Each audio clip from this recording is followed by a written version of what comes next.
Halo semuanya, kali ini kita bakal coba kupas tuntas sebuah interpretasi teologis yang spesifik banget soal akhir zaman, yang dasarnya dari kitab Wahyu. Udah siap? Yuk kita mulai! Oke, kita langsung ke intinya ya. Masalah utamanya itu ngeri. Ada sebuah nubuat tentang kehancuran total planet bumi.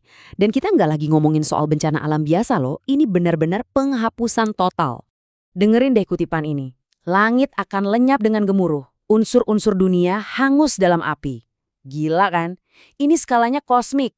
Bukan cuma gedung-gedung yang hancur, tapi elemen-elemen dasar pembentuk dunia kita bakal dilenyapkan oleh api. Kayak semacam riset total ciptaan gitu. Nah, ini nih yang menarik. Di satu sisi, ada nubuat dari ribuan tahun lalu. Di sisi lain, ilmuwan sekelas Stephen Hawking juga ngomong hal yang mirip. Beliau kan pernah bilang, kalau mau selamat, manusia harus cabut dari bumi buat ngehindarin perang nuklir atau hantaman asteroid. Aneh ya? Dari dua sudut pandang yang beda banget, kesimpulannya kok sama. Satu-satunya cara buat bertahan hidup, ya pergi dari planet ini.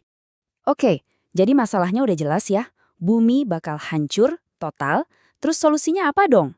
Nah, disinilah muncul sebuah konsep yang disebut rencana pelarian ilahi. Jadi, apa sih pengangkatan atau rapture ini? Gampangnya gini, ini adalah sebuah peristiwa di mana semua orang percaya, baik yang masih hidup maupun yang sudah meninggal, itu bakal diangkat dari bumi. Tujuannya buat diselamatkan dari kehancuran final planet ini, sekaligus untuk ketemu sama Yesus Kristus yang datang kembali. Jadi ini kayak evakuasi super besar-besaran gitu deh. Pasti langsung kepikiran kan, kenapa harus ada acara seheboh ini? Maksudnya, kenapa evakuasi ini dianggap penting banget, bahkan mutlak diperlukan? Yuk kita lihat alasannya.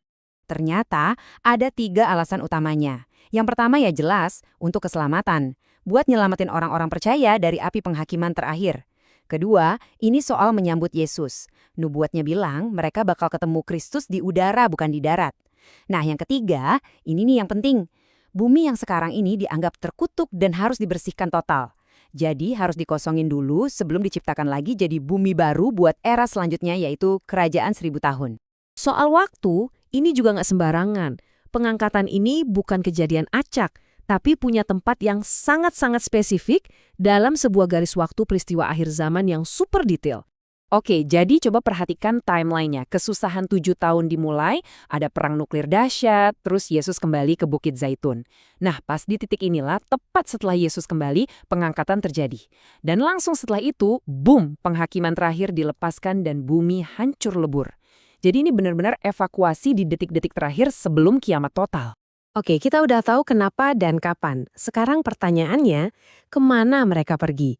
Apa mereka langsung ke surga? Ternyata nggak juga. Jadi mereka ini nggak langsung ke surga.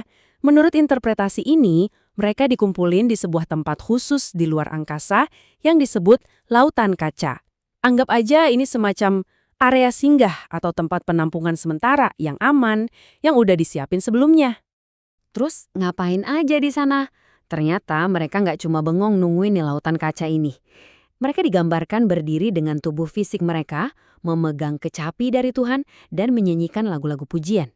Sambil menyembah, mereka juga jadi saksi mata, dari jarak yang aman tentunya, saat penghakiman terakhir terjadi di bumi. Dan yang lebih detail lagi, ada angkanya. Berapa lama mereka di sana? Tepat 75 hari. Menurut sumber ini, 75 hari adalah waktu yang dibutuhkan untuk proses penghancuran total dan penciptaan kembali planet bumi. Nah, ini dia bagian akhirnya. Setelah 75 hari itu selesai, setelah penghakiman tuntas, terus gimana? Apa tujuan akhir dari semua proses pelarian ini? Jadi, setelah 75 hari, mereka yang tadi diangkat akan turun lagi bersama Kristus.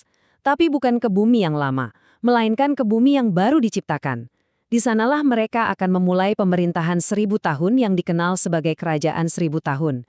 Jadi evakuasinya bukan buat pergi selamanya, tapi buat diselamatkan, menunggu, lalu kembali untuk memulai babak baru.